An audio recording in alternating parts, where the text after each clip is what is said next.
Hello बच्चों, कैसे हैं बच्चों। आज मैं क्या पढ़ाने वाली हूँ आप लोगों को, म्यूटा रोटेशन। इससे पहले पिछले क्लास में हम लोग ग्लूकोज का साइक्लिक स्ट्रक्चर कंप्लीट कर चुके हैं। आज म्यूटा रोटेशन पढ़ाने वाली हूँ, जो बहुत ही इंटरेस्टिंग होने वाली है। तो जिन्होंने सब्सक्राइब नहीं किया है, जल्दी जल्दी सब्सक्राइब कीजिए और जल्दी जल्दी अपने दोस्तों के बीच में शेयर कर दीजिए मेरा चैनल, जो जल्दी जल्दी वो लोग भी इसमें अटैच होके। ठीक है बच्चों, तो चलिए म्यूटा रोटेशन स्टार्ट करें। म्यूटा रोटेशन होता है तो पहले तो उसका डिफिनीशन दी, उसके बाद मैं पूरा इसको क्या करूँगी, डिस्क्राइब करूँगी। ठीक है, तो ग्लूकोज जो होता है वो क्या होता है, दो फॉर्म, क्रिस्टलाइन फॉर्म होता है। ग्लूकोज का दो क्रिस्टलाइन फॉर्म होता है। मैं पढ़ा चुकी हूँ आप लोगों को। क्या, पहला अल्फा डी ग्लूकोज एंड दूसरा बीटा डी। तो अभी जो हम लोग पढ़ने वाले हैं इसमें दोनों का बहुत ही इंपॉर्टेंट है। ठीक है, तो इसमें इसका डिफिनीशन क्या है, देखिए definition, the specific rotation of pure alpha D glucose और beta D glucose change over time to reach equilibrium volume and this phenomenon is called mutarotation. क्या है अल्फा, ये डिफिनीशन देख लीजिए। अब इसको पहले मैं क्या कर दूंगी, आपको बारी बारी से जिसका ये देख लीजिए, इसका स्क्रीनशॉट ले लीजिए। इसके बाद मैं इसका बारी बारी से डिफाइन करके तब सही ढंग से बता रही हूँ। चलिए,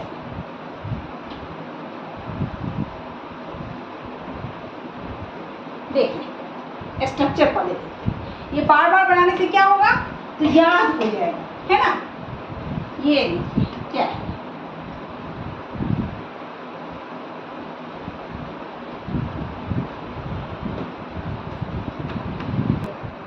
ये 5 लाइन, 1 2 3 4 5, ये कार्बन नंबर 1 2 3 4 5। और ये जब हम लोग बना रहे हैं तो साइक्लिक चेन बना रहे थे। ये 0, यहाँ ऑक्सीजन, ये ऑक्सीजन इस 5 रिंग से जुड़ा हुआ है। ठीक, यहाँ पे क्या था, जब OH ग्रुप यहाँ जुड़ा एंड H यहाँ, OH अंदर है, H यहाँ, OH बाहर, H यहाँ, एंड OH यहाँ, H यहाँ, लास्ट में CH2, ये है ना।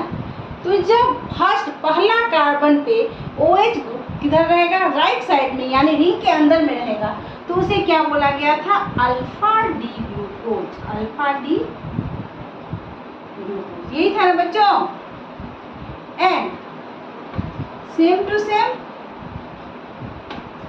1 2 3 4 एंड 5, यहाँ OH रिंग के बाहर आ गया और टोटल सब कुछ वैसा ही है।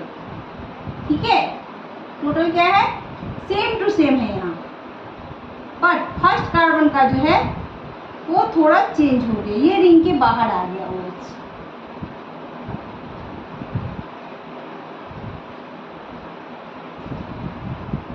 यहाँ H, यहाँ CH2OH। ठीक, तो ये क्या हो गया बच्चों, ये हो गया बीटा डी ग्लूकोज। प्लस है, दोनों क्या है, प्लस, यानी डेक्स्ट्रोडेक्ट्री, यानी ये प्लेन पोलराइज लाइट को क्या करेगा, क्लॉकवाइज डायरेक्शन में। तो ये क्या हो गया, बीटा डी ग्लूकोज। अब देखिए, आज जो हम लोग म्यूटा रोटेशन करवाने वाले उससे क्या क्या रिलेटेड है। फर्स्ट पॉइंट नंबर 1 क्या है, ये इंटर कन्वर्टिबल है। क्या है, इंटर कन्वर्टिबल मीन्स अल्फा से बीटा, बीटा से अल्फा होता रहेगा। Alpha D glucose beta D glucose में कन्वर्ट हो जाता है and beta D glucose alpha D glucose में कन्वर्ट हो जाता है। ये नंबर 1। दूसरा क्या है, ये हम लोग को सबको मालूम है, ये क्या करता है, ये ऑप्टिकली एक्टिव है। ग्लूकोज क्या है, ऑप्टिकली एक्टिव है। पहला कार्बन को क्या बोले थे हम लोग, ये फर्स्ट कार्बन क्या है, क्योंकि ये दो फॉर्म बनाता है, दो तरह का शेप क्रिस्टलाइन फॉर्म करता है, इसलिए इसे कहते हैं एनोमेरिक कार्बन। क्या बोले थे, एनोमेरिक कार्बन। आगे बात समझ में बच्चों। अब दूसरा पॉइंट पॉइंट क्या है? पहला पॉइंट तो है ये इंटरकन्वर्टिबल है।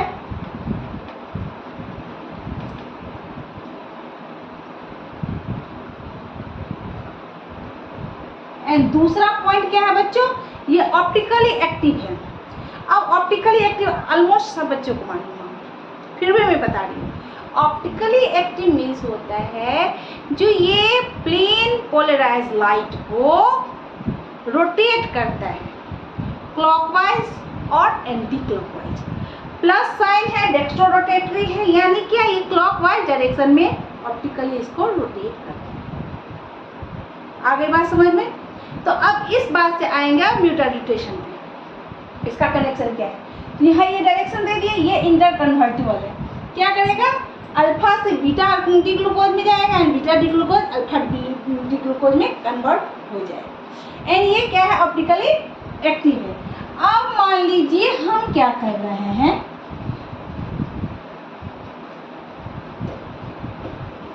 एक कंटेनर लिए। क्या लिए? एक कंटेनर। ये रहा एक कंटेनर। अब प्लेन पोलराइज लाइट क्या होता है? वो यूनी डायरेक्शनल होता है। कैसा होता है बच्चों?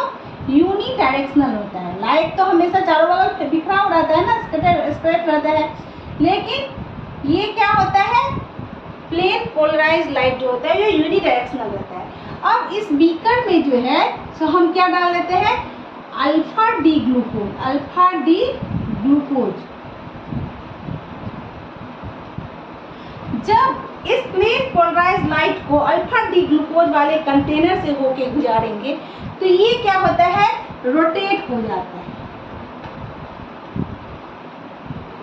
कितना डिग्री से रोटेट होता है? 112.2 डिग्री। 112.2 डिग्री सेल्सियस से ये क्या करता है? रोटेट कर देता है प्लेन पोलराइज लाइट। कब? जब ओनली अल्फा डी ग्लूकोज इसमें डाला हुआ है। आगे बात समझ में? जब ओनली अल्फा डी ग्लूकोज वाले कंटेनर से हम प्लेन पीपीएल लाइट यानी प्लेन पोलराइज लाइट को गुजारते हैं, इसमें से करते हैं, तो क्या होता है? ये लाइट को क्या करता है? 112.2 डिग्री सेल्सियस से रोटेट कर देता है। कौन से? क्लॉकवाइज डायरेक्शन में। कितना क्या करता है? ये डिग्री सेल्सियस से रोटेट करता है। रोटेट क्लॉकवाइज क्लॉकवाइज रोटेट करता है। रोटेशन। आगे बात समझ में? अब वही जब दूसरा कंटेनर लिए और इसमें ओनली क्या डाले? Beta D glucose. क्या डाले? Beta D glucose. एंड यहाँ ये प्लेन पोलराइज लाइट इससे होकर निकाले तो क्या हुआ?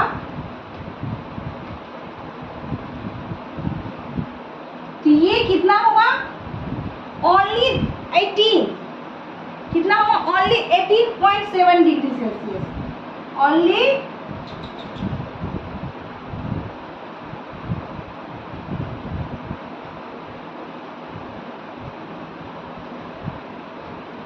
ओनली 18.7 डिग्री सेल्सियस से क्लॉकवाइज डायरेक्शन में रोटेट करता है।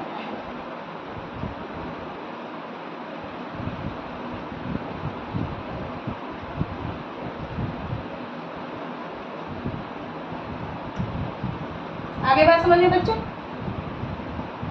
क्या करता है? जब ओनली अल्फा डी ग्लूकोज से करवाते हैं तो 112.2 डिग्री सेल्सियस से क्या करता है? डायरेक्शन में रोटेट करता है। लेकिन जब बीटा डी ग्लूकोज से करवाते हैं तो ओनली बीटा डी ग्लूकोज से तो क्या होता है? ओनली 18.7 डिग्री सेल्सियस ये रोटेट करवाते हैं। ठीक है बच्चों? आप देखिए, जब दोनों को एक बीकर में रखा जाएगा,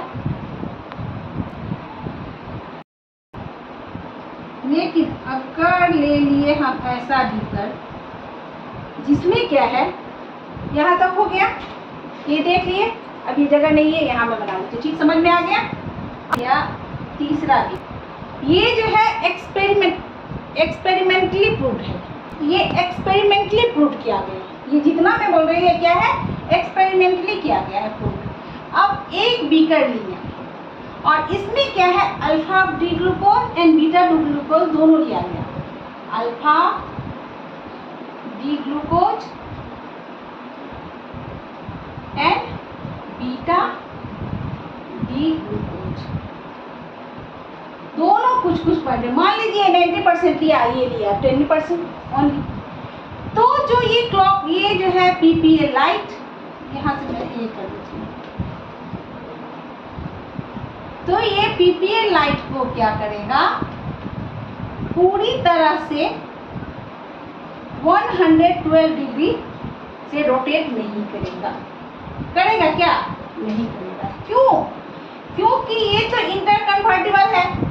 वैसे भी अल्फा डी ग्लूकोज से ओनली अल्फा डी ग्लूकोज से हो गए गुजारते हैं तब 112 डिग्री सेल्सियस होता है, या ओनली बीटा से करते हैं तब 18 डिग्री सेल्सियस होता है। लेकिन यहाँ दोनों है और चूंकि इंटरकन्वर्टिबल है तो क्या होता है, अल्फा जो है सो बीटा में कन्वर्ट हो रहा है ना, एंड बीटा अल्फा में कन्वर्ट हो जाएगा एक समय के बाद। तो दोनों के बीच में एक समय के बाद इक्विलिब्रियम हो जाएगा ना, इक्विलिब्रियम स्टेबलाइज। जब यहाँ पे अगर दोनों एक साथ है तो फिर ये रोटेशन 112 डिग्री सेल्सियस नहीं होगा।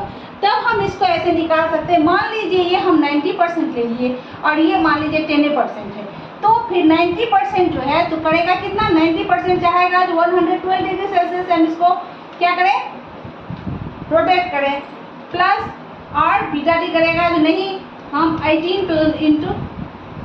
10% बोलेगा, 10% बोलेगा नहीं, 18 डिग्री सेल्सियस से ही हम सिर्फ इसको रोटेट करेंगे। तो दोनों का जो सम आएगा मैथमेटिकली वो हो जाएगा इसका रोटेशन का। लेकिन ये तो ये हो गया, लेकिन जब एक पॉइंट, उसमें हम लोग बोले थे जब एक पॉइंट के बाद दोनों के बीच क्या होगा, इक्विलिब्रियम हो जाएगा, होगा ना। क्यों, तो ये तो नहीं होगा सीधे कम होता चला जाएगा। अल्फा ये जो है अल्फा डी ग्लूकोज कम होते होते कन्वर्ट होते होते बीटा में चला जाएगा, तो बीटा भी तो इंटर कन्वर्टिबल है, बीटा भी तो फिर वापस अल्फा में हो जाएगा। तो एक समय क्या हो जाएगा, इक्विलिब्रियम स्टेबलाइज हो जाएगा। जब वो हो जाएगा, इक्विलिब्रियम हो जाएगा, तब कितना होता है, तब होता है 57.7। ठीक है बच्चों, तो चलिए वो तब देखिए जब इक्विलिब्रियम हो जाता है तब कितना होता है। ठीक है,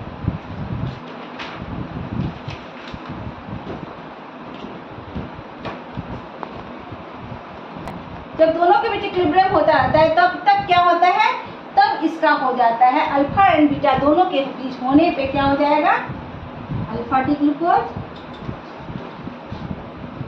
अल्फा डी ग्लूकोज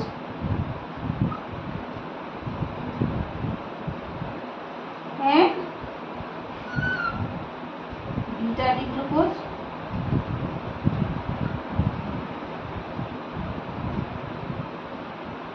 इक्विलिब्रियम।